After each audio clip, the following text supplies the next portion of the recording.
ini bisa dijelaskan hari ini agenda dari Rakerda Provinsi Taekwondo Indonesia Sumatera Selatan ini agendanya apa saja Pak Gini?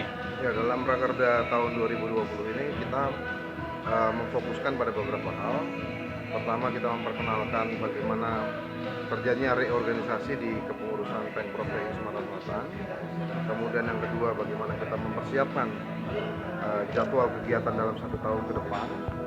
Kemudian yang ketiga, melakukan sinkronisasi. Kita melakukan sinkronisasi terhadap kegiatan Pemcap dan Pemkot di 17 kabupaten, sehingga kita harapkan setiap bulan ada event taekwondo di setiap kabupaten kota, dan event-event ini tidak bertumpuk, sehingga bisa menjadi ajang untuk latihan para anak didik di taekwondo ini, sehingga menghasilkan nanti atlet-atlet berkualitas. Selain itu juga mengatur jadwal ujian kenaikan tingkat dan hal-hal teknis lain dalam taekwondo.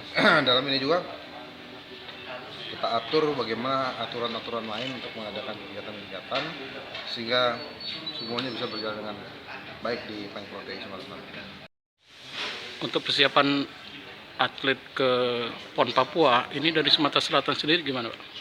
Ya, kita punya satu atlet yang sudah pasti dapat tiket di PON Papua. Sekarang ini atlet tersebut dari Kabupaten Banyuasin sedang dicarikan oleh kawan-kawan Jimpres bagaimana mendapatkan teman latihan sparring partner untuk menjaga stamina dan terus melakukan improving terhadap kualitas dari atlet kita.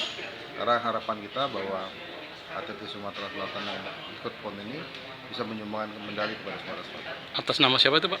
Atas nama Wulan dari Kabupaten Banyuasin. Kelasnya tadi? Pompi. Homse. Untuk sparring partnernya sendiri sudah Ini lagi dicarikan sparring partnernya yang kualitasnya mendekati. Kita belum mendapatkan profil yang cocok untuk jadi sparring partnernya. Ini lagi kita usahakan.